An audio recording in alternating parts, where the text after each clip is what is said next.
Bem, queridos, todo mundo aqui veio para ser abençoado. Sei que não veio por minha causa, veio por conta daquilo que você tem de expectativa de Deus nesse ajuntamento,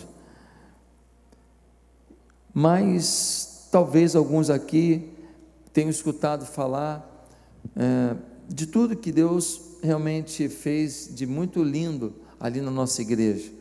Eu sou pastor de uma igreja batista.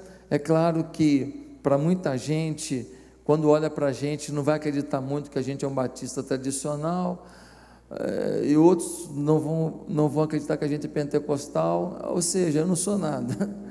A gente é uma igreja que tem uma forma de viver o evangelho, e a gente procura seguir a Bíblia e ter a nossa identidade. A gente tem muito cuidado de fazer alguma coisa só porque alguém está fazendo e deu certo. Há muitos pastores que estão vivendo de cópia de algumas ideias de alguns ministérios. Às vezes você copia uma ideia de um ministério e você não está vendo tudo que faz aquela ideia dar certo naquele ministério. Se você pegar só a ideia sem alguns contextos, aquela ideia para você vai te atrapalhar mais do que te ajudar. Então, é muito importante ouvir realmente a voz do Espírito de Deus para certas decisões ministeriais. A nossa igreja trabalha com células, trabalha com discipulado 1 a 1, a gente tem algumas nuances da forma de agir, que a gente foi desenvolvendo ao longo dos anos, e eu cheguei para pastorear essa igreja depois de uma grande experiência com Deus. Eu era pastor no interior de Minas Gerais, uma cidade chamada Ipatinga. Quem já foi a Ipatinga aqui? Alguns foram, né? Uma cidade muito legal, uma cidade de 200 mil habitantes, e eu fui pastor ali por 5 anos e meio, e a igreja cresceu muito, e realmente eu me tornei uma pessoa conhecida na cidade. Era a posse do prefeito, eu pregava, era a formatura da faculdade de medicina, eu pregava, era aniversário do shopping, eu pregava. Em 5 anos, Deus me inseriu na cidade de uma maneira muito linda, e eu nunca planejei sair de lá, mas eu fui numa conferência, e eu ouvi um homem chamado Irmão André, um contrabandista, sim, só que de Bíblia, um homem que durante a Guerra Fria, durante a cortina de ferro, em que era proibido pregar nos países, alguns países da Europa Oriental e mais outros países conectados à União Soviética, esse homem ficava na Europa Oriental contrabandeando Bíblia, mandando Bíblia para as famílias, e ele tinha tanta experiência com Deus, que diante daquele homem eu me senti um nada. Falei, gente, eu não tenho essas experiências para contar, eu não tenho. E eu saí daquele congresso da CEPAL, aonde eu conheci o pastor Isaac, que pensa num cara para convencer a gente, esse homem aí, que potencial, que dom que você tem, Isaac. E ele me abençoou, adquiri uma Bíblia que ele vendia, e ali começou a nossa amizade. Não, ele se você parasse 2 minutos, comprava, não tinha jeito, né? Um talento incrível, e ali a gente começou a nossa amizade, que agora é uma parceria ministerial, porque somos os 2 pastores, né? Eu estou tão feliz de conhecer um pouco mais do ministério do Isaac e um pouco mais dos ministérios dos irmãos. Hoje o Isaac me falou de várias igrejas lindas, trabalhos lindos que os irmãos estão fazendo na cidade, e eu falei, puxa vida, que cidade abençoada, quanta coisa linda está acontecendo aqui, e eu vejo muito amor mesmo, de muitos dos irmãos aqui que ele me citou, pela unidade do corpo de Cristo na cidade. Que coisa linda, eu estou empolgado aqui, vou sair daqui, tem que trabalhar melhor, tem que crescer, tem que avançar. E eu fui para Ipatinga, e eu fiz uma oração assim, no final do culto, e estava um monte de decidido na frente, tinham aceitado Jesus, algumas pessoas, e eu fiz uma oração, Deus, eu queria ir para a África, eu queria pregar no meio das tribos, naquelas tribos pobres. Segundo, Deus, eu estou disposto a pagar algum preço, correr algum risco pelo teu nome. Meus irmãos, algumas orações, melhor que você não faça, porque Deus continua ouvindo, e Ele tem mania de ouvir as que você faz sem pensar. Tem umas que você faz sem pensar, essa Ele ouve todas. E na segunda-feira, eu recebo um e-mail de um camarada dizendo: estou indo para a África, reservei o dinheiro da sua passagem, quer ir comigo? Eu comecei a chorar. As experiências que eu queria do irmão André começaram a acontecer. Nesse dia, antes de eu chegar em casa e abrir o e-mail e ver isso, sabe onde que eu estava? Na praça. Eu falei para a igreja domingo à noite: estou indo para a praça de Ipatinga para pregar amanhã. Pastor, monta som não, a moda antiga, do jeito que eu fazia, abordando as pessoas e pregando. Eu estava maluco, eu falava: eu tenho que ver alguma coisa com Deus. Mas pastor, você já é conhecido na cidade, não pode ficar pagando mico não. Pois é, eu quero pagar um mico por Jesus, qualquer mico por Jesus vale a pena. Fui para lá, fiquei pregando, teve uns malucos que foram comigo na igreja, e a gente começou a abordar as pessoas na rua, falando de Jesus, foi uma coisa linda. Cheguei em casa, esse e-mail, ali começaram os milagres. Aí 2 semanas depois, eu recebo um convite para conhecer uma igreja no Rio de Janeiro, uma igreja que o missionário americano tinha começado, e depois ele voltou para os Estados Unidos. Ele teve algumas situações na junta missionária que eu mantinha, e o grupo, que tinha chegado a 40 e poucas pessoas, estava com 27 pessoas, reunia numa escola municipal, aquela escola municipal assim, que você vai no banheiro, tem muito desenho, pessoal muito criativo, sabe? Muito desenho, muita frase de efeito, pensa em frase de efeito, não precisa pensar não, desse jeito. A pessoa, uma vez eu estava no culto, entra o irmão todo molhado, falei: o que foi isso, meu irmão? Ele: pastor, fui apertar a descarga, a água veio assim. Quer dizer, aquelas descargas que o pessoal fazia molecagem, deixa de um jeito para molhar os outros. Sabe como é que é a escola pública, né, amigo? Galera pronta mesmo. Aí o cara tomou um banho, o tesoureiro da igreja. Então, foi essa dificuldade, foi esse ambiente que eu peguei com 27 pessoas. Tinha uma cortina assim, naquela escola municipal, e atrás da cortina tinha um monte de cadeira, de coisa velha. Virou um lugar de armazenamento ali, de coisas estragadas. E um dia eu estou pregando, me sai uma barata, meu irmão, pensa na barata que malhou, foi na academia, pensa na barata, uma barata, e ela vem assim.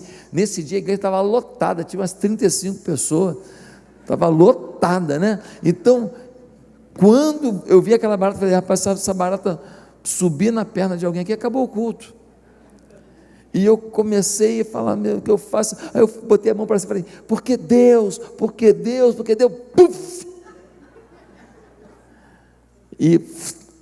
E aí continuei pregando. Então você pensa assim: pastor, você passou por isso? Eu sei o que é a igreja de 20, de 30, de 40, de 1000, eu sei certinho. Pastor, tem saudade? Nenhuma.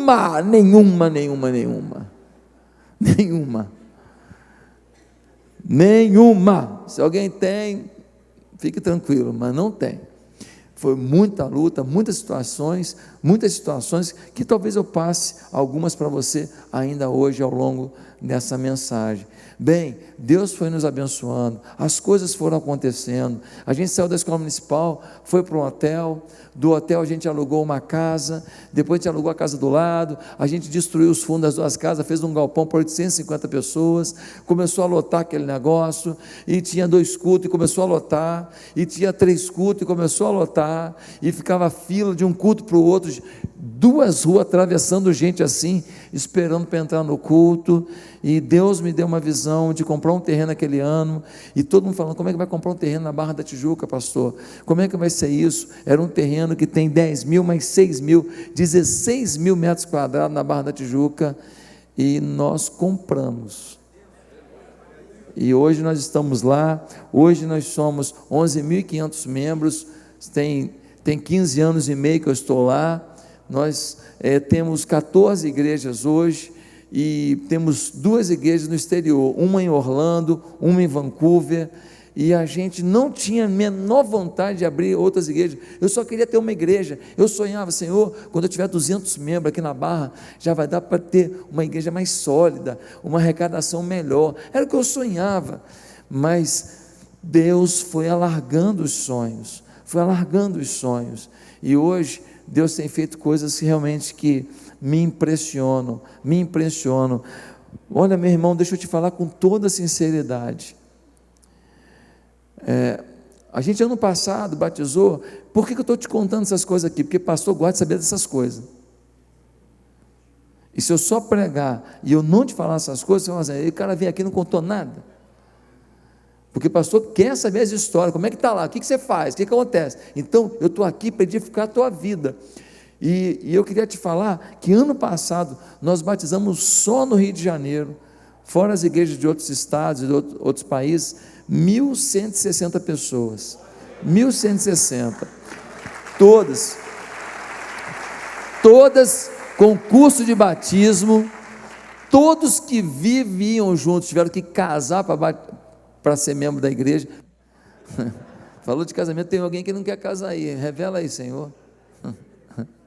Então, não, eu moro aqui, então eu vou batizar, mas eu respeito quem faz diferente, mas na nossa igreja nós só batizamos quem vive a vida familiar organizada, tá certo? A gente fez essa escolha, porque se eu facilitar nisso aí, já era, está tudo acabando com família, agora na igreja vai facilitar para o cara batizar? Não.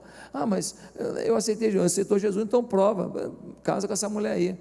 Não, mas ela está meio esquisita, não sei se eu quero, não, comeu a carne, rói o osso aí, meu amigo. Vai casar. Então, todo mundo curso de batismo, todo mundo casado e todo mundo membro de uma célula. Pastor, se não tiver em célula, você não batiza? Não. Onde é que está isso na Bíblia? Não está na Bíblia, está lá na nossa igreja só. Pastor, se o cara não puder ir na célula, porque ele trabalha, estuda, aí a gente vai batizar ele. Agora, quando eu coloco essa regra, é por quê, irmãos? É porque quando ele fala que ele não quer ir para a célula, eu tenho a chance de perguntar, por quê? Aí ele fala, que eu não gosto de gente. Eu falo, mas por que você não gosta? Eu descubro um trauma. E eu explico para ele, querido, nós não queremos botar mais regra que a Bíblia já tem, não. Só que se eu não tiver você numa célula, numa igreja desse tamanho, daqui a pouco você vai ficar 2 meses sem vir na igreja, 3 meses, e ninguém vai te ligar. Sabe o que você vai falar? A igreja promete cuidado e não cuida. Pastor Josué fala que pastoreia e não pastoreia, e você não vai falar mal de mim. Que isso? Que isso nada, é desse jeito, conheço ovelha morde. Morde, e como morde. E quando morde um outro pastor, ela corre para uma outra igreja, e sabe o que ela fala para você, pastor? Você é o melhor pastor que eu já vi. E você acredita, tolinho. Ela aprendeu a morder lá para aqui arregaçar com você, te mastigar todo. É desse jeito. Ovelha que morde lá, vai morder aqui mais forte ainda, que agora a embocadura está mais treinada. Então, meu querido, nós precisamos cuidar das ovelhas. Então, por isso eu boto esse pré-requisito. E a gente assim batizou 1.160. Eu falei, pastor Isaac, se não apertar na entrada, você facilita a saída. Tem um monte de igreja facilitando, para não perder, empresário, para não perder. O empresário sabe quando você gosta do salário dele, quando você gosta do dízimo dele, e quando você gosta dele, Zé. Acorda. O cara é empresário, o cara não é tolo não, rapaz, ele sabe. Mas quando ele vê você com postura, fala, esse cara é sério. Ele pode até não ficar na sua igreja agora, porque ele queria que você tratasse ele que nem um mimadinho, tal, mas ele sabe, o homem sério está ali. Meus amados irmãos, isso é muito, mas muito sério. E eu que estou te contando essas coisas para te empolgar para a visão de hoje, porque hoje eu quero falar sobre o seguinte tema: se prepare para algo maior com Deus. Amém? Queridos, somos chamados a mudar o mundo, sim ou não? A profetizar a vontade de Deus ao mundo, a servir a Deus, servindo as pessoas. Nós somos a voz de Deus no mundo, o modelo de fé. Se não somos, deveríamos ser. Se não estamos vivendo isso, deveríamos viver. Sua vida não se resume nos seus desejos, sua vida se resume no que Deus planejou para você. Sua vida não se resume no que você se satisfaz, sua vida se resume naquilo que Deus se satisfaz em você. Meus queridos, sua realização como pessoa não está no que você quer atingir, mas no que Deus quer que você atinja, e isso muda tudo. Muitas vezes seu ministério está indo bem, a igreja está avançando, você até experimentou um crescimento rápido, e você ficou todo serelepe, mas talvez você está bem distante do que Deus planejou para você. Queridos, se você superar todos os seus alvos e não for onde Deus esperava que você estivesse, você vai estar irrealizado. Nem você sabe todo o potencial que tem. Você nunca saberá de tudo que é capaz enquanto não tentar. Deus é que sabe até onde você pode ir, porque nele você se agiganta. Nele a sua fragilidade, ela diminui, ela se apaga, e a sua potencialidade se multiplica. Queridos, sobre o pensamento de grandeza e de algo maior com Deus, eu quero ler com você, 2 Reis capítulo 6, feliz de ver os irmãos aqui, tá? Obrigado. Jova, conheço de longa data, me ensinou muita coisa lá do MDA, lá de Santarém, tomamos sorvete lá nos 50 sabores, tapioca, bom demais, obrigado gente, obrigado. Vamos lá, 2 Reis capítulo 6, verso 1 a 7, nós lemos assim: os discípulos dos profetas disseram a Eliseu: como vês, o lugar onde nos reunimos contigo é pequeno demais para nós. Vamos ao rio Jordão, onde cada um de nós poderá cortar um tronco para construirmos ali um lugar de reuniões. Eliseu disse: podem ir. Então um deles perguntou: não gostarias de ir com os teus servos? Sim, ele respondeu, e foi com eles. Foram ao Jordão e começaram a derrubar árvores. Quando um deles estava cortando um tronco, o ferro do machado caiu na água, e ele gritou: ah, meu Deus, era emprestado. O homem de Deus perguntou: onde caiu?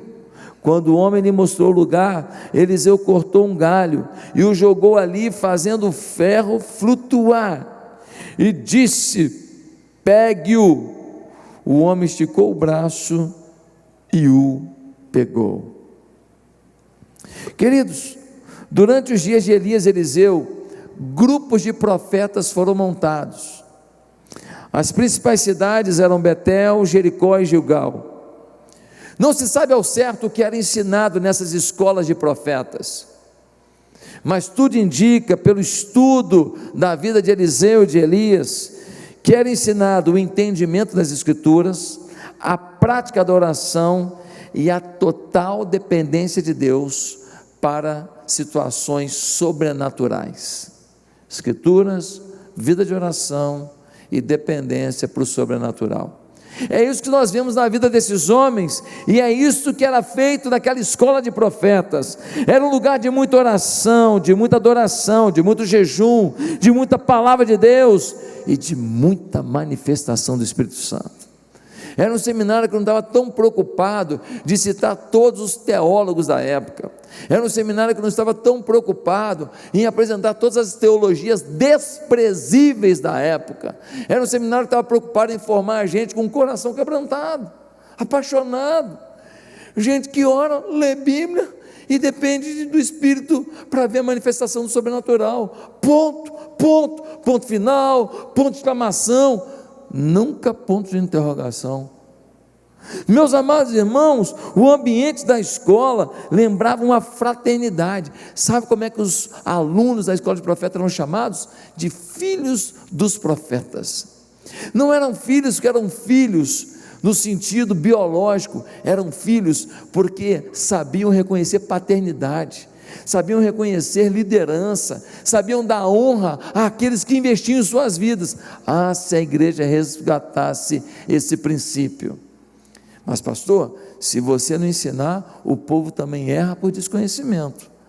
Cabe a nós ensinar, não com autoritarismo, mas com muito amor, esses princípios de honra que devem haver na igreja. A escola dos profetas, ao que tudo indica, foi o primeiro seminário teológico da história. Grupos sendo formados para levar adiante a palavra e a obra de Deus. Na época do profeta Eliseu, a escola de profetas funcionava numa casa. Mas você sabe que quando um homem de Deus começa a avançar e realizar em Deus grandes coisas, muita gente se desperta para o chamado. E começou a haver um despertamento vocacional. Começou um monte de gente se apresentar para a escola de profetas. E aí um problema aconteceu. O seminário era pequeno. Não dava para morar mais gente lá. Um candidato a profeta diz a Eliseu, o reitor do seminário: Eliseu, está pequeno aqui, nós temos que fazer alguma coisa maior, nós temos que expandir, nós temos que avançar. Eles precisavam providenciar novas instalações. Então Eliseu fala: tudo bem, vamos. Eles dizem: você pode ir com a gente? Ele diz: eu vou. E eles vão até as margens do Rio Jordão e começam a tirar árvore, cortar árvore, e cada um com um machado, cortando árvore para poder edificar uma casa maior de profetas. Até que quando vai bater na árvore, o ferro do machado cai dentro d'água. Ele fica só agora com o cabo do machado. E isto lhe gera uma tristeza muito grande, porque o machado era emprestado. E agora ele não tem como pagar o machado. Gente, seminarista é duro em qualquer lugar do mundo e da história. Talvez ele tivesse que trabalhar como escravo, sim, trabalhar sem receber dinheiro, trabalhar apenas para cumprir o valor do machado. Não era barato ter um machado naquela época, não. O ferro não era uma coisa fácil assim, não. E ter um machado forte, robusto, para cortar uma árvore, era uma peça, era um artigo de luxo. O profeta pergunta: onde é que caiu? Ele diz: ali. O profeta joga um galho, o machado flutua. O candidato a profeta pega o machado, coloca no cabo e volta para a batalha. Queridos, o que o machado representa? O machado representa o poder para fazer o trabalho.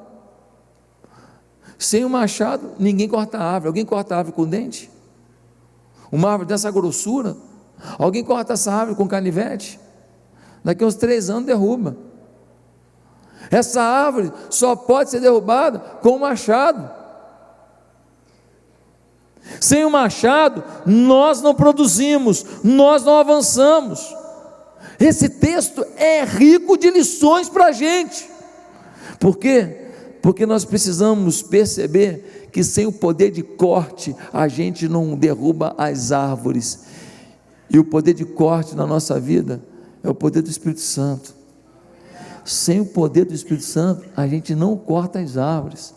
Sem o poder do Espírito Santo, a gente não tem chance de levantar a madeira, de levantar as coisas necessárias para a casa se expandir, para o reino se expandir, para o ministério se expandir. A gente precisa desse potencial do Espírito sobre nós.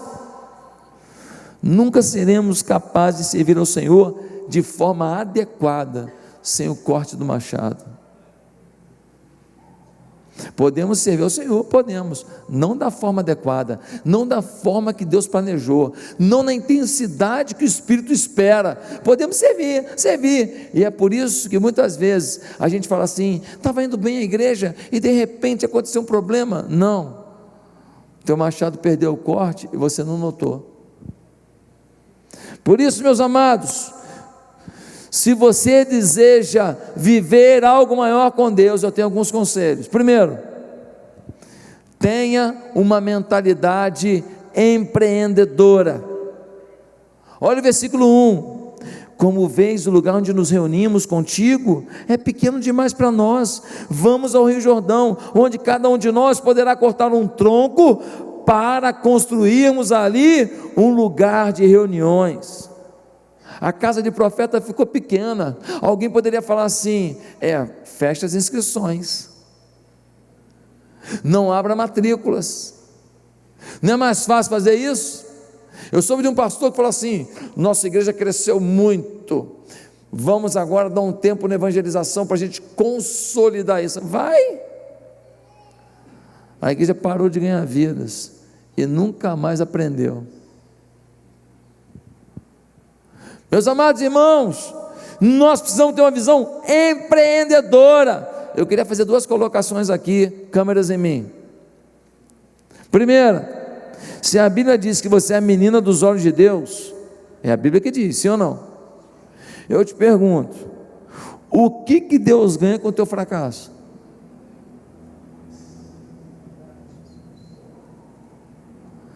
Deus me deixou fracassar porque Ele queria mostrar para o mundo que o homem é fracassado, mas é feliz.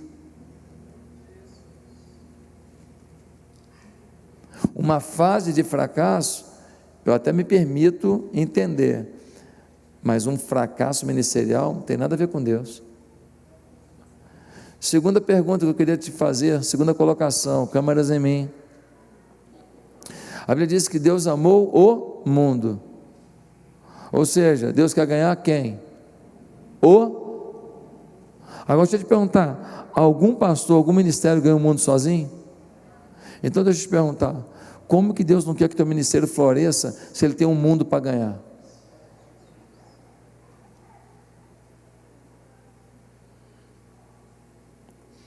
Você tem que ver as coisas como Deus vê. Você é a única chance dele empreender o que ele planejou para empreender.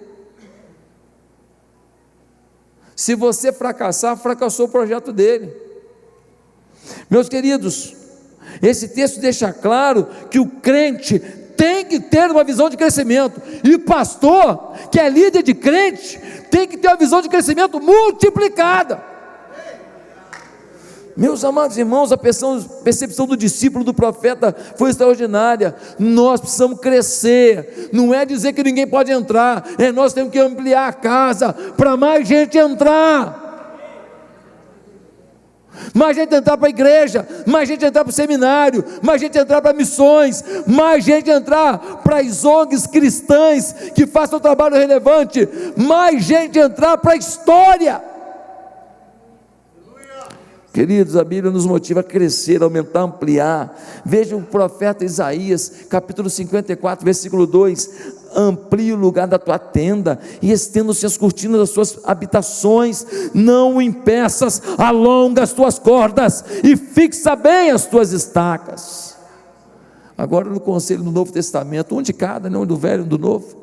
O apóstolo Paulo, dizendo em Efésios 4:11, e ele mesmo deu uns para apóstolos, outros para profetas, outros para evangelistas, e outros para pastores e doutores, querendo o aperfeiçoamento dos santos, para a obra do ministério, para a edificação do corpo de Cristo. Aperfeiçoamento é crescimento, é avanço, é empreendedorismo, é conquista, é ampliação. Ele deu profeta, ele deu apóstolo, mestre, ele deu evangelista, pastor, para quê? Para você crescer. para você avançar, para você se aperfeiçoar, para você falar: eu fui criado na favela, estudei em escola pública, nem ia para aula, só ficava comendo a merenda, porque era o que tinha para comer, meu pai me falou que eu era burro, minha mãe falou que eu não valia nada, legal, eles falam isso tudo, mas o que a Bíblia diz é que Deus falou assim, é que eu dei um monte de gente aí, para capacitar você, para você se aperfeiçoar. E não é o que falaram para você, nem fizeram com você que vai determinar. O que vai determinar o seu futuro é o que eu planejei, o que eu determinei, tanto na boca de Isaías quanto na boca de Paulo. Meus irmãos, infelizmente, muitos crentes não crescem, não amadurecem e vivem uma eterna infância espiritual. E pior de tudo, um monte de pastor é criança ainda. Criança. Está disputando com o colega do lado, está achando que tirou onda, está querendo contar vantagem. Eu vou te falar, para eu contar tudo isso que eu contei para vocês lá da nossa igreja, deixa eu te falar, porque eu sei que eu vou sumir daqui, não vou ver vocês tão cedo, e não vou ficar com vergonha, mas eu não motivar você a falar que é possível, se eu não falo, você talvez fale: poxa, nenhuma novidade, nenhuma história nova para eu me espelhar, então por isso que eu conto, mas deixa eu te falar, eu não estou em nenhum momento dizendo que a minha igreja é melhor, ou que a minha igreja faz, meu irmão, seria muita tolice da minha parte. Eu vim aqui para te contar essas coisas, só para te motivar. Eu não estou disputando nada com você. Se tem uma coisa, hoje nós criamos uma rede, tem até uns panfletos lá fora, junto com os livros, pode distribuir para o pessoal, da Rede Supere. Nós criamos uma rede de igrejas, temos mais de 100 igrejas afiliadas à Rede Supere. Para quê? Para a gente compartilhar. As minhas palestras que aconteceram na minha conferência, já estão lá no portal da Rede Supere hoje, acabou ontem, está tudo lá. Nós queremos abençoar os pastores do Brasil. Pastor, mas eu sou do movimento A, do movimento B, do movimento C, então não posso me filiar à Rede Supere. Você pode ser de tudo quanto é movimento, se quiser ir na Supere, pode ir lá. Vai lá, suga o que você quiser, usa se quiser, se não gostar também deixa para lá. Abençoar pastores significa: Deus, olha, o que o Senhor me der, eu dou para eles, então pode continuar dando. A Bíblia diz que nós somos dispenseiros de Deus. Dispensa significa um lugar onde tem produto que perde validade. Tudo que Deus me dá, eu procuro despejar o mais rápido possível, porque tem um Deus que nunca vai deixar minha dispensa vazia, e quando eu despejo o que eu tenho, Ele manda produto novo, às vezes cada qualidade. Amém? Nós temos que ter maturidade. Nós somos uma equipe, cada um de um jeito, cada uma maneira. Por exemplo, com os irmãos ali, ó, gravata bonita, olha aí. Eu vim assim, ó, pastor relaxado, né? Pô, o cara vinha assim, a paisana, pô, como é que pode? Cada um tem um jeito, cada um se veste de um jeito, cada um prega de um jeito, cada um fala de um jeito, mas nós somos irmãos, nós somos amigos. Meus amados irmãos, tem crente com muitos anos de fé, mas espiritualmente é um bebê. E tem muito pastor e crente se acostumando com aquela vidinha, casinha, igrejinha, batisminho, ceinha. Inha é uma porqueira. Ninguém nasceu para inha é o caramba. Nós nascemos para a grandeza de Deus na nossa vida. Pastor, mas igreja pequena, tem tanta qualidade que nada, uma família fofoqueira nessa igreja quebra ela. Quando tem muita gente, ele leva um pouquinho, mas ainda sobra gente boa ainda, sim ou não? Eu fui pastor de igreja pequena, eu sei, rapaz. Não, porque igreja pequena, comunhão, vai.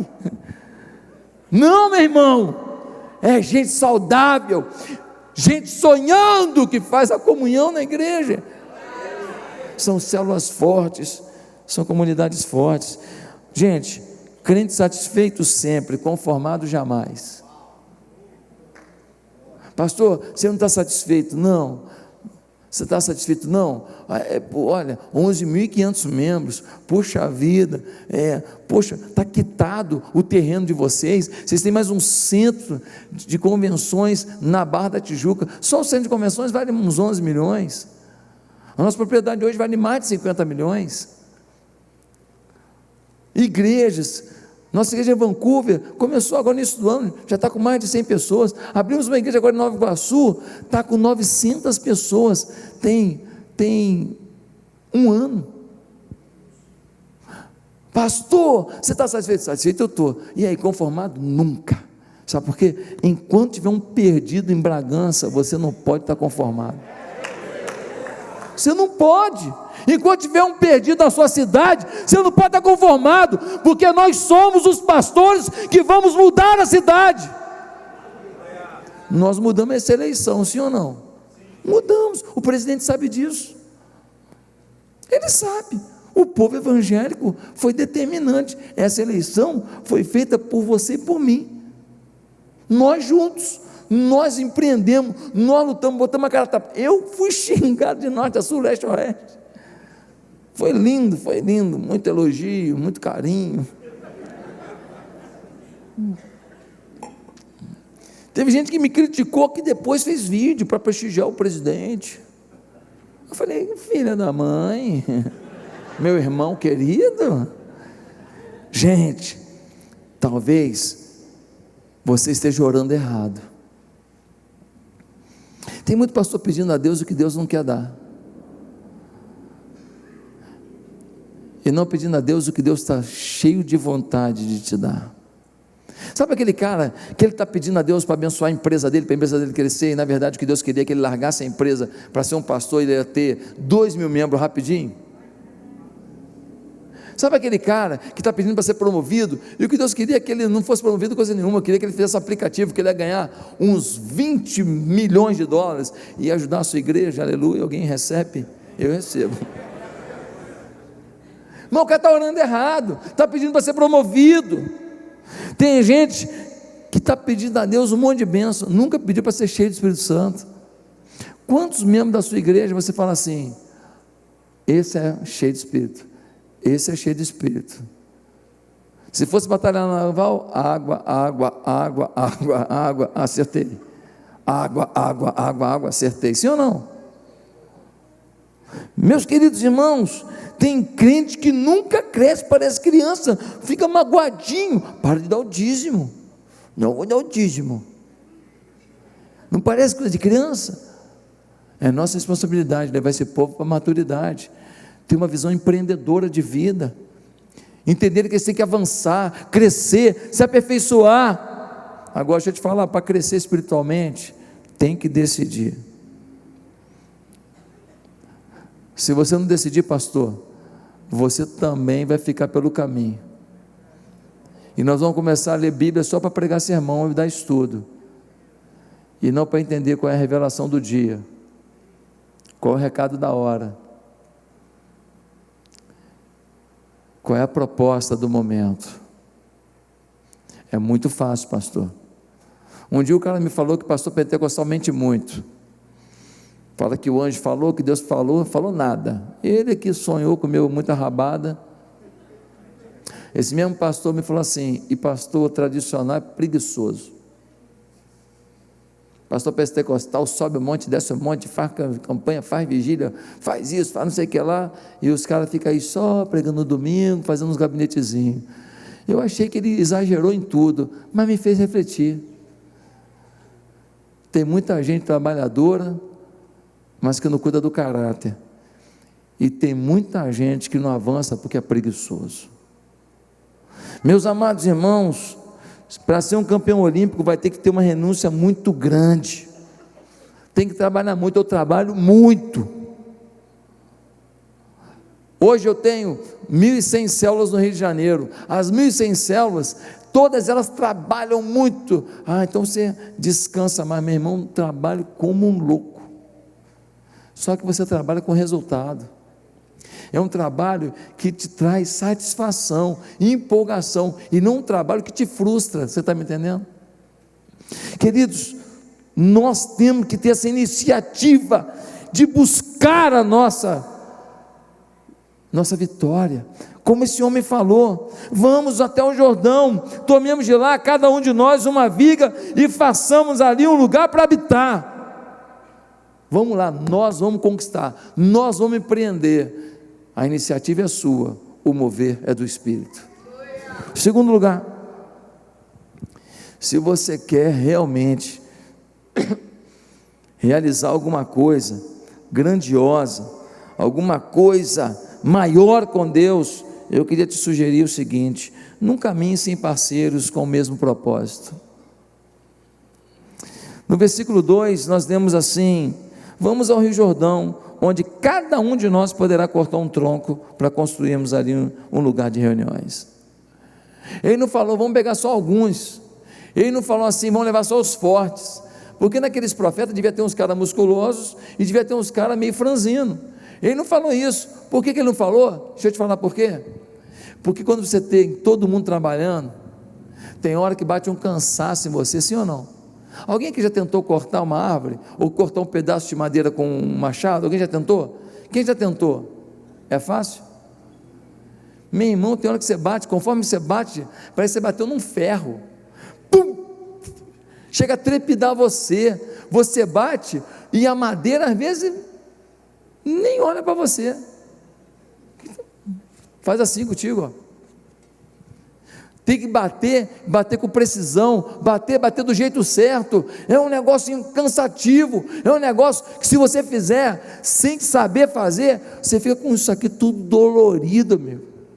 Você nem dorme de dor, vai ter que tomar uns 30 Dorflex depois. É um negócio de doido.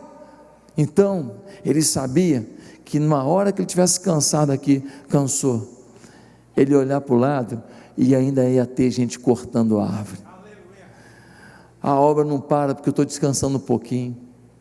E alguém de lá fala assim: e aí, vamos lá, meu irmão, nós vamos conseguir. Vai ter alguém para gritar comigo e me motivar.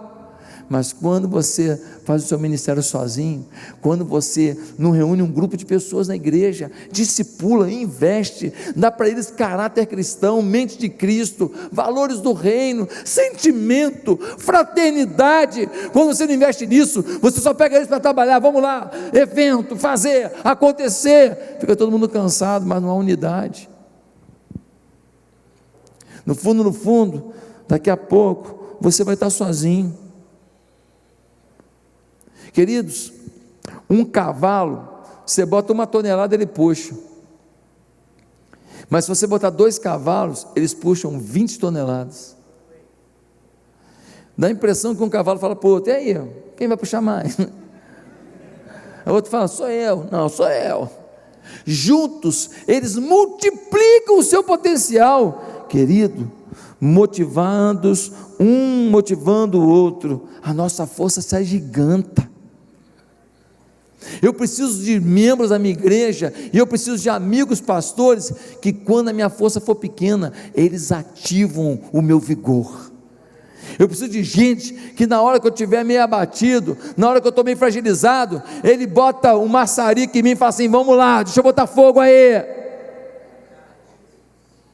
Eu me lembro que uma vez fui pregar numa igreja, e foram me buscar numa Kombi, e nós estávamos passando por um lugar lá do Rio de Janeiro, naquela Kombi da igreja que foi me buscar, e aí um camarada vendendo bala, com uma camisa assim, de manga comprida, mas bem surrada mesmo, e aí ele chegou perto do carro e falou assim: tem fogo aí? Tem fogo aí? Aí eu falei: no fogo? Não, no fumo não, meu irmão. Aí ele: tem fogo aí não, varão? Tem fogo aí não, varão? Eu falei: da Assembleia de Deus, aleluia. Tem fogo aí não? Porque ele viu o nome da igreja. Então eu pergunto: tem fogo aí? Aquele irmão com um sorriso, vendendo bala no sinal, um calor infernal, ele ali passando por aquilo, mas ele estava me motivando, dizendo: tem fogo aí não, meu irmão? Tem fogo aí não? A gente precisa de alguém que diga: tem fogo aí não, meu irmão? Se está sem fogo, eu vou botar gás em você. Vamos lá, meu irmão, vamos chegar junto. Queridos, temos que pensar em caminhar com pessoas, discipular pessoas, para que possam nos ajudar na hora do cansaço. Terceiro lugar, Se você quer realizar algo maior com Deus, não se abata com as dificuldades, elas não são o fim da sua história. Não se abata, não é o fim da história. Olha o versículo 5, diz o versículo 5: quando um deles estava cortando um tronco, o ferro do machado caiu na água, ele gritou: ah, meu Senhor, era emprestado. Fazer a vontade de Deus não é fácil não. Tem hora que o ferro do nosso machado se solta. Tem hora que a frase de alguém, a gente nunca imaginou ouvir aquilo pela cara. Tem hora que a arrecadação cai. Tem hora que a gente tem um problema na vida da família da gente, do filho da gente. Tem hora que a mulher fala um negócio para a gente nunca imaginou. Que o marido fala para a mulher uma coisa que ele não pensou muito bem para falar e magoou. Ah, na casa de pastor não, na casa de pastor sim. Fingimento achar que nós estamos isentos de problema. Fingimento achar que nós estamos acima do bem e do mal. Eu vou te dizer uma grande verdade: o machado de qualquer pessoa pode cair na água em algum momento da vida. Um líder de família, o filho dele foi para as drogas, e ele pensou em largar o ministério de família, porque o diabo falou na cabeça dele: como é que você vai liderar o ministério de família se o teu filho foi para as drogas? Deixa eu te falar uma coisa, meu irmão. Aquele irmão nunca fumou sequer um cigarro. Aquele irmão nunca bebeu um copo de cerveja. Ah, mas ele falhou com o filho dele em alguma coisa. E quem não falhou? Agora tem filho de traficante que o moleque é bacana pra caramba, legal pra caramba, estudioso, e não fez nada, e o pai só deu exemplo errado.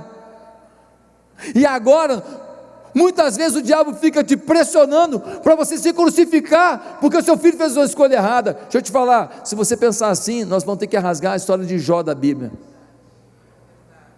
10 filhos, tudo beberrão. E eu não sei como é que era aquela festa, porque para Deus fazer a casa cair, morrer os 10, essa festa tinha mais do que bebido.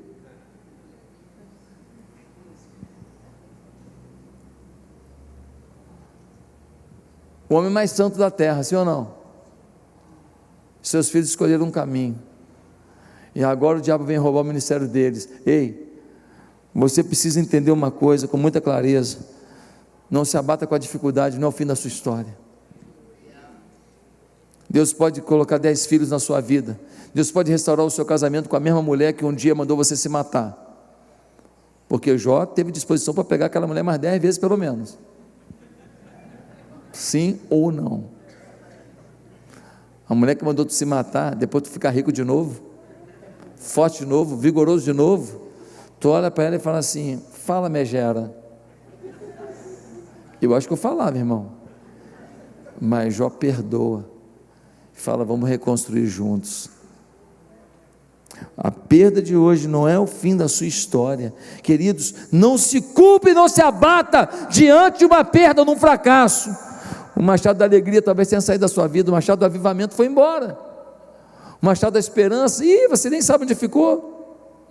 O machado da firmeza, o machado do testemunho, o machado da humildade, o machado da pureza.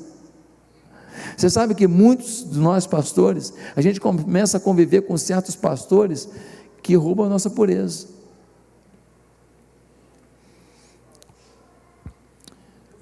É tanto assunto de megalomaníacos, é tanto assunto de diminuir outros colegas,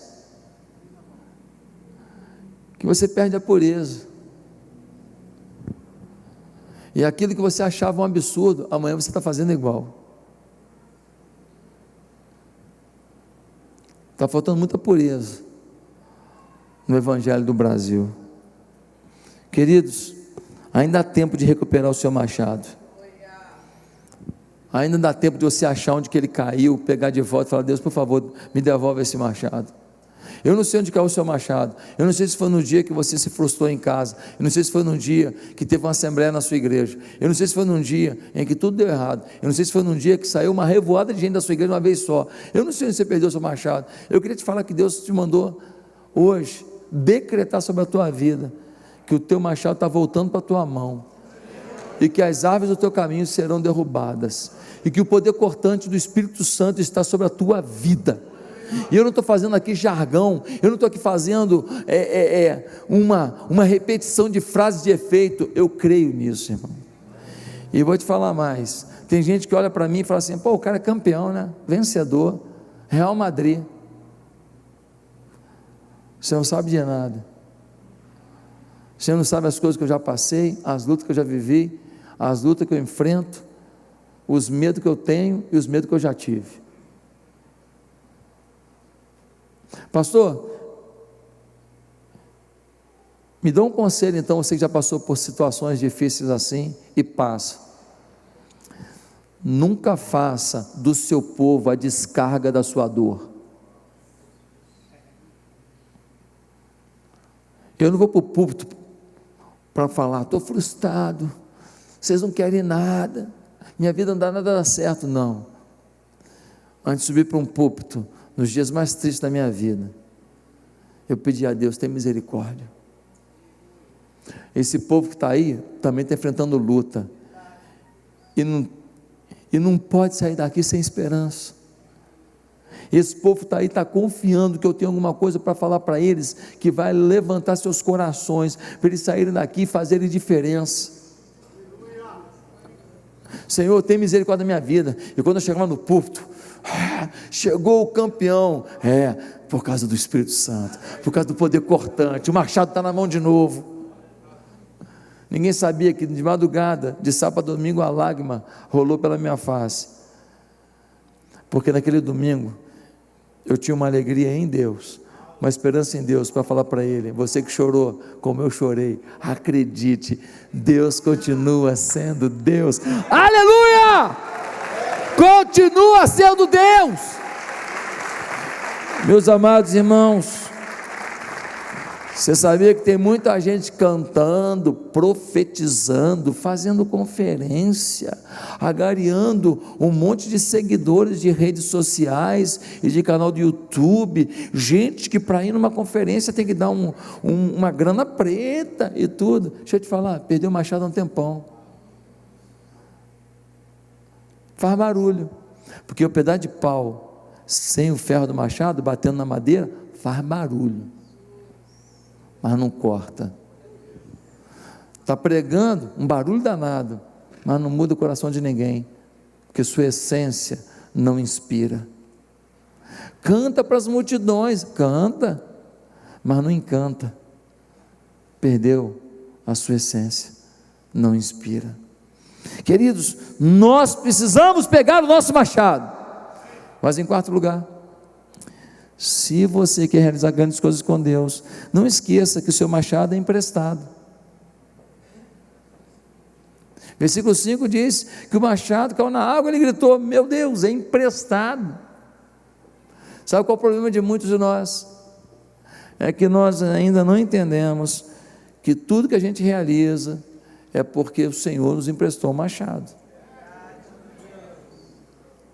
E quando a gente começa a ter alguma vitória, algum lucro, alguma conquista, a gente às vezes pega para a gente a honra daquilo que não é nosso. Se não fosse esse machado, você não cortava nada. O machado é emprestado. Ora, se o machado é emprestado, ele espera que você devolva o machado inteirinho. Quando a gente empresta uma coisa, eu não quero que a pessoa fale assim, perdi, não usei, estraguei, sumiu. Não, se eu te emprestei, devolva.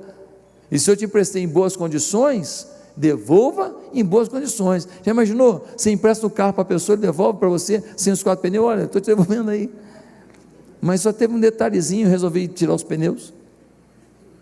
Eu te empresto o carro, você tira os pneus, eu senti no coração.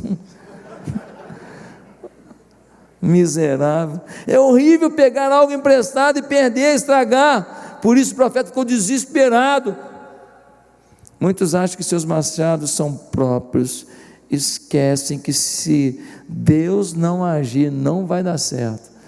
Às vezes você está achando que ter amizade com um pastor famoso, ou ter amizade com um cantor famoso, ou ter a cobertura de alguém muito especial, de um apóstolo ou o apóstolo, você acha que você vai decolar? Chega a falar, mas importante, você precisa da cobertura do Espírito Santo.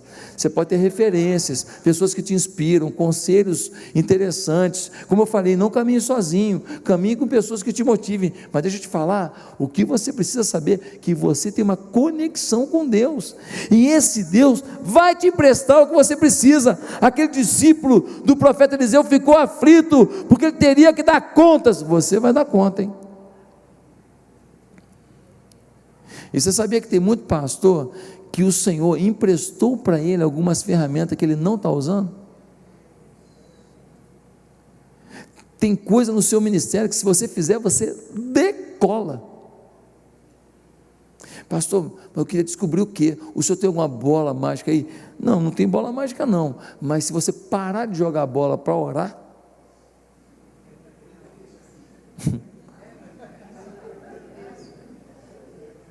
ou você parar de conversa fiada para orar, ou de ver essas malditas reportagens do Jornal Nacional, talvez você descubra. Tem alguma coisa que dispara a tua vida, teu ministério. E Deus quer te dar essa palavra hoje. Meus amados, existe uma doutrina bíblica, que é a doutrina da mordomia cristã. Tudo que Deus dá não é teu, vai ter que prestar contas, e Ele é um Deus exigente. Quando deu 5 talentos, o camarada chegou lá com 10, falou, arrebentou, hein? Tirou onda, hein? O outro ganhou 2, chegou com 4, falou, é isso aí, meu irmão, mesmo aplauso, você vai ser cobrado pelo que você recebe. Sabe de uma coisa? Algumas vezes a gente fica com inveja do outro pastor, porque lá na vida dele aconteceu um monte de coisa. Você não sabe os problemas que ele tem, você não sabe as tentações que ele vive, e o quanto ele está se perdendo justamente pelas vitórias que ele teve. Às vezes a gente quer a vitória do outro, a aparência do outro, e a gente não sabe que aquilo se transformou num problema, numa dificuldade. Aquele pastor não tem tempo nem para ele, nem para a mulher. Eu soube de um pastor, estava 3 anos sem vida sexual com a mulher. Pastor tem que ter tempo até para transar. Sim, sim, amém? Amém? Pastor, gente, eu estou falando para líderes aqui, o cara não planeja isso, não, é a obra de Deus, é a obra de Deus, é a obra de Deus, e a obra de Deus que é a mulher dele, escultura, deixa de lado. Sério, sabe o que aconteceu? Houve uma traição naquele casamento, foi muito triste. Um grande homem de Deus se tornou uma grande vergonha para o reino de Deus. Pastor, mas por que você falou isso? Eu estava tão bem, me chocou. Estou falando isso porque às vezes a gente não entende que se Deus emprestou para você tantos talentos, que você precisa usar da melhor maneira, e uma coisa que Ele deu para você foi uma esposa, uma coisa que deu para você foi um esposo, para se sentir feliz ao teu lado, para se sentir desejado ao teu lado, ministrado ao teu lado. É isso aí, meu irmão. Eu me lembro que uma mulher saiu da nossa igreja, sabe por quê? Porque falou que nossa igreja tem que trabalhar muito. Ela não entendeu que ela recebeu de Deus dons e talentos para servir. Saiu da igreja, aqui trabalha muito. Uma outra mulher saiu da nossa igreja, sabe por quê? Foi ela com o marido no meu gabinete. Aí ela contou a história, ele contou a história. Aí eu comecei a falar com ele, pô cara, você não pode fazer isso, tal. Ela tem razão nisso, e ela assim, é isso mesmo. Eu pensando, tua hora vai chegar. Aí quando eu acabei de falar com ele, eu falei assim, mas minha irmã, por outro lado, pronto, danou-se. Quando comecei a falar para ela saiu dali, falou que eu estava favorecendo o marido, porque afinal de contas era ele que dava o dízimo. Olha isso. Aí eu entendi porque que o cara estava tão chateado com essa mulher. Aí eu entendi. Meus irmãos, nós precisamos saber que o Senhor nos dá capacidade para a gente usar talentos e chegar lá. O nosso machado é emprestado, mas nós vamos fazer da melhor maneira. Em quinto lugar, se você quer fazer coisas grandiosas, valorize a presença de homens de Deus na sua caminhada. Valorize a presença de homens de Deus. Todo pastor precisa de referências inspiradoras. Todo pastor precisa ter pessoas que lhe dão suporte, lhe dão amizade, lhe dão conselhos. Ele falou: nós vamos lá cortar a árvore. Aí Eliseu falou assim: podem ir. Aí no versículo 13 ele falou assim: o senhor não quer ir com a gente não? Precisava levar o reitor para cortar a árvore? Não. Mas ele falou: vai com a gente. Isso significa que para qualquer tarefa, referências de homens de Deus na sua vida podem te ajudar a ter o sim ou o não, a vitória ou a derrota. Eles não sabiam o que ia acontecer, mas um machado ia cair na água. Um machado ia cair na água, e quem recebeu foi Eliseu. Eliseu que resolveu o problema. Às vezes você está sozinho, decidindo sozinho, tomando decisões precipitadas sozinho. Eu já vi um camarada que estava um problema entre ele e o ministro de música, e ele virou para a igreja e falou assim: ou ele ou eu. A igreja queria os dois. A igreja não votou para mandar o outro embora, nem mandou para ele embora. A igreja ficou quieta, e ele saiu da igreja, até hoje sem ministério. Isso já tem uns 10 anos. Meus amados e queridos irmãos, nós precisamos de todo o nosso coração valorizar a presença de homens de Deus na caminhada. Mas em sexto e último lugar, pode tocar para mim alguém no teclado? Se você quer empreender alguma coisa grandiosa com Deus, câmeras em mim. Acredite num Deus de ações inexplicáveis, se for para te favorecer. Acredite num Deus de ações inexplicáveis, se for para te favorecer. Deixa eu te falar uma coisa. Nós temos muita dificuldade de entender o quanto Deus nos ama. A nossa história de fracasso, de insucessos, rouba da gente a percepção de que nós somos muito mais vitória que derrota, muito mais alegria que choro, que nós somos muito mais beleza que feiura, que nós somos muito mais projetos de Deus do que projetos do inferno. Tem gente que, porque o pai rejeitou, a mãe rejeitou, foi abusado, foi pobre demais, passou fome, começa a duvidar de que esse amor de Deus por você é tremendo, encantador.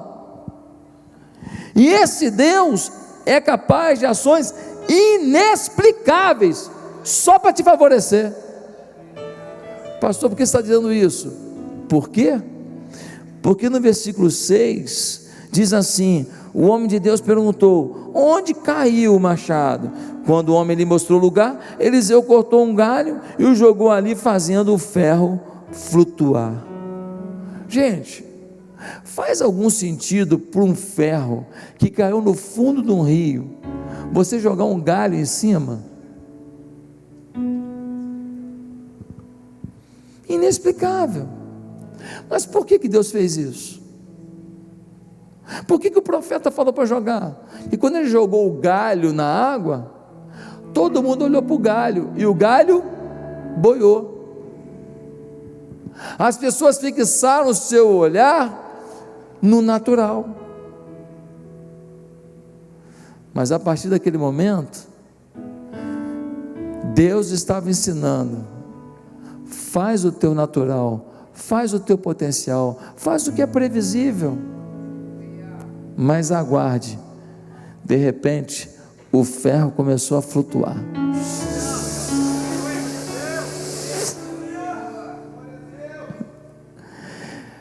Quando Deus aponta para você o natural, se você está andando em Deus, pode aguardar. No tempo certo, flutua o machado e se realiza o sobrenatural. candidato a profeta se abaixou, pegou um ferro flutuando, encaixou no cabo do machado de novo e voltou para o trabalho. Meus amados irmãos, coisas inexplicáveis aconteceram na minha trajetória até aqui, coisas incríveis. Eu não tenho tempo hoje de contar tantas experiências com Deus, para que a gente chegasse aonde a gente chegou, e ainda tão pouco. Eu quero te falar que o sobrenatural é real. Faz o teu. Sabe por que muita gente não vê o sobrenatural? Porque não faz nem o seu natural, não sabe nem jogar um galho dentro d'água. Ele fez e apontou: olha, o que a gente pode fazer é isso aqui, mas olha o que Deus pode fazer. A gente faz alguma coisa que a gente pode, Deus faz o que a gente não pode, e todos ficaram maravilhados. Lembra quando Moisés estava conduzindo o povo? Deus falou assim: a partir de agora você vai com o anjo. Ele falou assim: se o senhor não for comigo, eu não saio daqui. É ruim que eu vou, hein? Quantas vezes você fez essa oração? Se o senhor não for comigo, eu não saio daqui. Meu irmão, o grande segredo para terminar é o Espírito Santo. Eu era um jovem pastor, pastoreava em Patinga, e eu fui pregar na terceira igreja batista de Campos. Eu estava ali com a minha esposa, e a igreja lotada, a igreja convidou visitante, a galeria lotada, povo empolgado.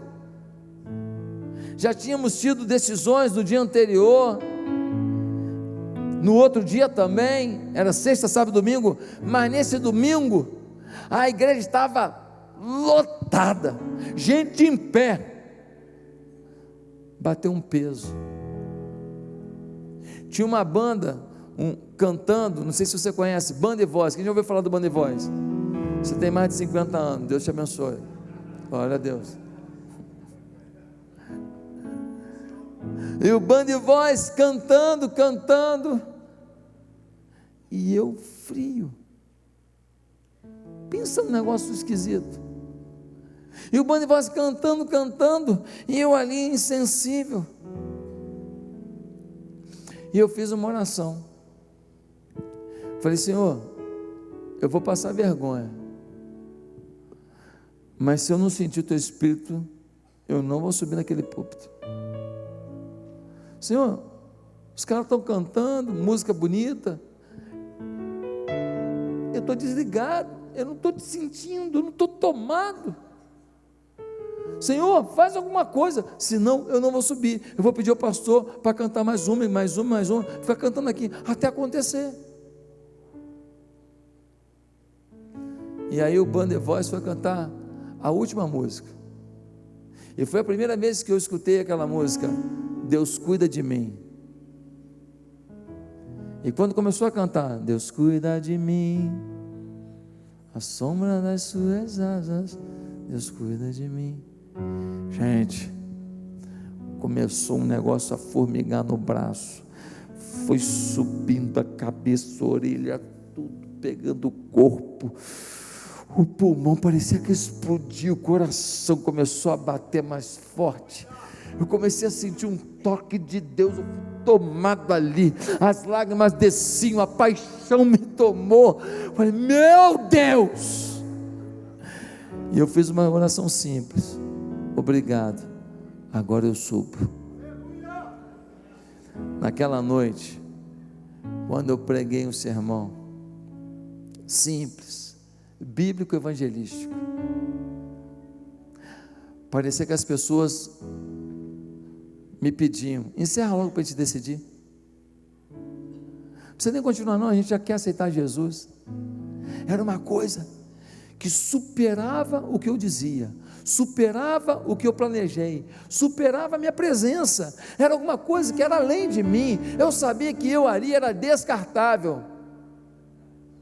Quando eu fiz o apelo, pensa num dia que eu me senti um campeão, quase que eu cantei We are the champion, porque gente, Começou a vir gente, mas vinham as famílias, abraçadas, chorando, pastor, 20 anos que eu oro pelo meu marido, pastor, 10 anos do meu filho fora da igreja, pastor, esse meu amigo aqui, era da macumba, aceitou, meu irmão, pensa num derramar de Deus, e ali eu tive uma grande experiência.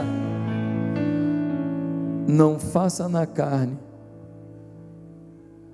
porque o resultado pode ser até interessante, mas nunca será o melhor. Eu quero concluir dizendo que se você quer recuperar o seu machado, tem jeito não, vai ter que decidir viver algo novo com o Espírito Santo. Irmão, se não acordar cedo para orar, vai ter jeito não, tá? Que depois que o dia começa, não dá para parar. Eu acordo cedo para orar, meu irmão, porque se eu não acordar cedo, eu não vou orar mais não. Ah, você não é organizado, eu consigo durante o dia parar. Eu não consigo, você é bom nisso, eu não sou. Ou eu oro de manhã, eu oro e faço academia 3 vezes por semana. Não estou não, que eu estou fortão. Eu estou...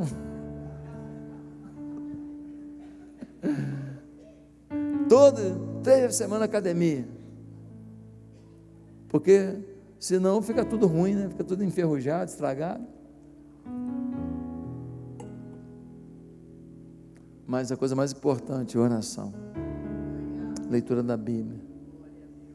Um dia James Houston veio ao Brasil, perguntaram para ele: qual o segredo da sua santidade, qual o segredo da sua comunhão com Deus, o seu transbordo de espiritualidade? Sabe o que ele respondeu?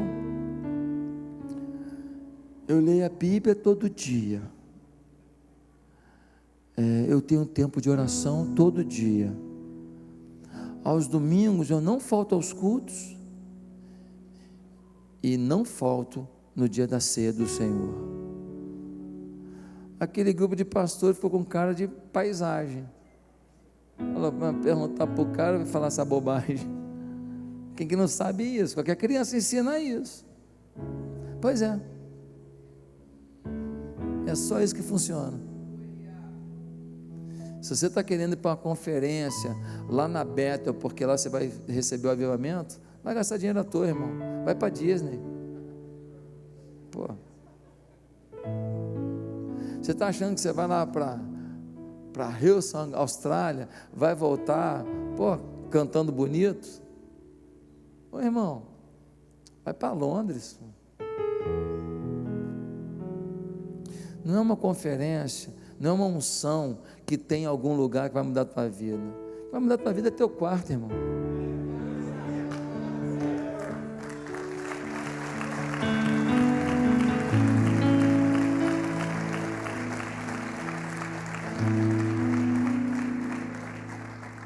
O que vai mudar a tua vida é teu joelho. Eu queria profetizar sobre a tua vida.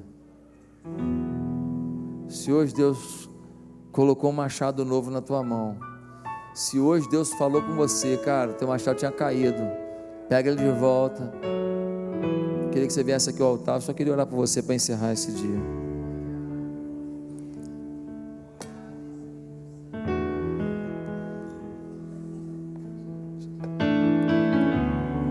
Se o teu machado não está afiado, vem aqui para o altar. Eu acredito numa oração. Eu acredito numa oração. Eu acredito que com uma oração muda tudo, que uma decisão muda tudo. E Deus quer afiar teu machado, porque Ele conta com você. E tem coisa grandiosa que eu não vou conseguir, nenhum pastor vai conseguir, só você, cara. Eu não vou saber fazer, você é muito melhor que eu para isso. Deus quer afiar o teu machado, Deus quer fortalecer o teu machado, Deus quer conectar o cabo ao ferro do machado para não cair na água. E um dia você vai devolver esse machado, mas vai devolver com honra. E vai falar: está aqui o machado, e com ele eu derrubei muita árvore, e com ele eu ampliei as tendas. Amém? Santo Deus, muito obrigado pela oportunidade que eu tive de nessa noite conhecer irmãos tão queridos. Sem sombra de dúvidas, aqui tem gente que tem talentos que nem sabe que tem. tem dons que nem sabe que tem. Talvez alguns tenham perdido o machado da pureza, da empolgação, da motivação. Aconteceu alguma coisa lá que roubou isso. Senhor, eu estou jogando agora o galho dentro da água, e eu estou te implorando agora em nome de Jesus, faz flutuar o machado de cada um deles. Agora, para pegar o machado na água, Senhor, o profeta teve que se ajoelhar. Senhor, que cada um deles agora aqui nesse altar se veja ajoelhado diante do rio da vitória, e cada um agora estique o seu braço, pegue o seu machado de volta,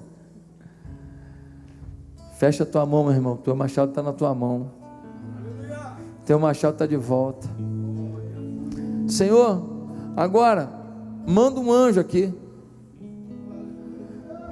manda um anjo aqui, por favor, Senhor. Eu quero te pedir que esse machado que está de volta na mão, que o Senhor afie o machado, porque machado não afiado, bate, não corta nada.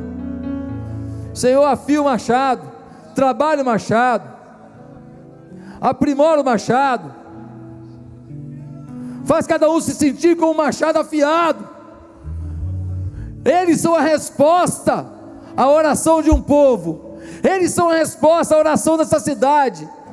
Bragança Paulista e arredores tem como ser a capital da influência do poder de Deus, a capital da glória de Deus para essa nação.